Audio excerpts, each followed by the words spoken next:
welcome back to the channel.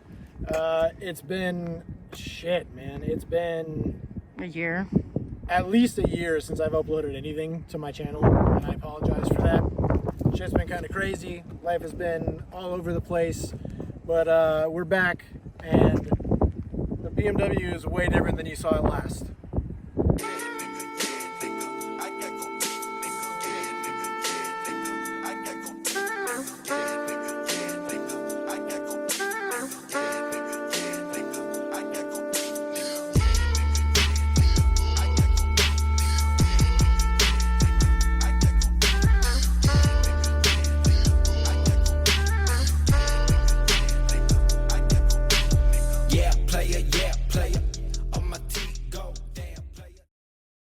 What I've done since you guys last saw this car is a lot, and I guess to start, firstly, this car was automatic. So it's an M54 B30 car. It's a 330 Ci. I pulled the auto trans out of it, and I swapped in a ZF 5-speed. That came out of, I think, a 528i 5 Series. So that'd be E39. So that's the starters, you know. So this car now is 5-speed ZF swapped, and it's still got the auto diff. I actually replaced it with another one. I believe it's a 3/6/4 ratio, and I've still got the auto axles in it, so they're the strongest axles, at least from my understanding. What else I've done since then is I have put new coilovers. They're Silver's Neomax. Along with that, I've also done the rear chassis reinforcements. I've done the front strut tower reinforcements. I've done the rear strut tower reinforcements. So I mean, I had the subframe all ripped out. I cleaned up the subframe. I welded in all the, what do you want to call them? Reinforcement plates. I got them from Garagistic. There's tons of controversy on which ones you're supposed to use. Some of them are thicker than the others. I ended up just going with the Garagistic ones because, I don't know, I just bought them. So what I've done since more recently is I've turbocharged the M54, and we'll go over here and I'll show you that. I'll show you kind of what I've had to do, explain what I've had to do to get it to where it is today. And yeah, let's check it out. But yeah, so as I said, this is an M54 B30. So it's the 3-liter. Since you last saw it, like, this thing was barely running. There was sugar in the gas tank, etc., etc. It didn't run for hardly anything at all.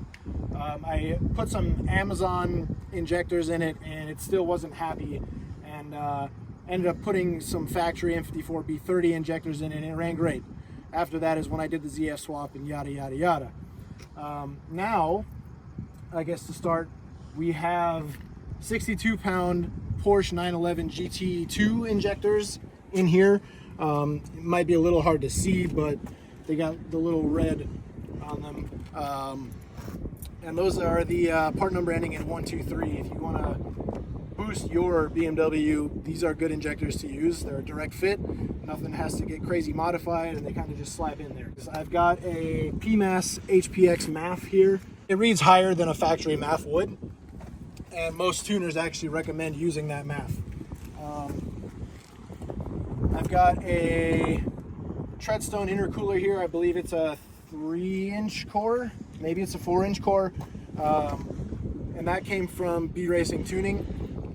And with that said, B Racing Tuning, Jules at B Racing Tuning is the one that has been tuning my car for me, and he's been doing an excellent job. We're just about done with the tuning process, so I will do a couple rips in this video here for you guys, but with that said, it's 8 out of 10 complete, so I'm not really going to give it the full sauce. It's a BorgWarner S200 SXE Turbo, which I believe is a 57 millimeter turbo. The exhaust housing is an AGP 0.82 rear housing, which is V-band housing. It's V-band, it's a manifold. The manifold is like a, I'm not even sure of the brand, to be honest, but it's a log style manifold. The flange itself that bolts to the head was extremely warped when I got it. This manifold was used, and I actually ended up having to cut off the flanges that were on it. I welded on new ones.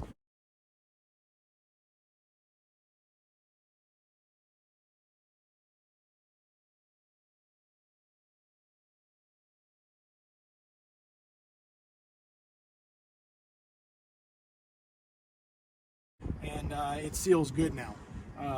But it's been a lot of work and a lot of effort and a lot of issues trying to figure out everything that works, and just sourcing all of the pieces, the small pieces, the lines, the fittings, all of that to get it working. And it works now, and it works really well. I've got a Innovate SCG1 boost controller / wideband in this car, and it's actually really nice. I've never had a multi-gauge like that, and it does exactly what it's supposed to do. I guess that kind of wraps up the engine. It's a fully stock M54 B30. I did weld the oil pump nut to the sprocket. If you're not aware, the oil pump nut likes to back off even under non-boosted applications, so it's recommended that you use a wire tied nut on it so the nut can't come loose. But other people have suggested, and a lot of people actually have suggested, that you should just tack weld the nut to the sprocket itself so it can't back off. So I've done that as well. And I guess outside of the engine, one thing I've done that I didn't explain already is I've put an angle kit on it. It is a FAPO, F-A-P-O angle kit that I found on eBay, and it was like $600. I've heard lots of good reviews from people that have run it. This car hasn't been to the track yet, so we'll end up finding out what it really is like after several laps and laps and laps of abuse, and see if it holds up. However, with that said, just upon inspecting it, when I received it and installed it, it's installed really well. The quality looks pretty high. I don't really have much negative to say about it at this point. And from what I understand and looking at SLR products, it's basically a rep of SLR. It has insane amounts of angle. The steering rack, or the steering ratio is quickened, and it feels really good to drive. So yeah, that, I guess since you last saw, I also added M3 side skirts. I think they're reps as well, but I added those. I added like a M3 style front bumper as well, with an M3 lip. That's a true M3 lip. It doesn't fit perfect, but it's close enough to where I don't care, and I think it looks really good. There is some damage to my hood, which at some point I'm either going to fix or I'll just replace the entire hood. There's a small dent on the trunk as well that I need to figure out. But yeah, and then the wheels are Circuit CSF ones, which they're a Graham Life 57 DR rep. And I think I paid $900 for the whole set. I love real wheels. I couldn't justify at the time of buying these to pay twice the amount or more than twice the amount for the real thing. For what it is, for what I plan to do with it, I plan to abuse the living shit out of this car, and if I break one, I'm not going to cry so hard if I destroy a wheel. So yeah, I guess that pretty much describes the car to this point. There's other little odds and ends among it, but I'm sure if you go ahead and follow my Instagram or something, or follow me on there, you'll kind of see like the process of what I've done. My Instagram is driftguy_Josh, and yeah, let's go for a rip, eh?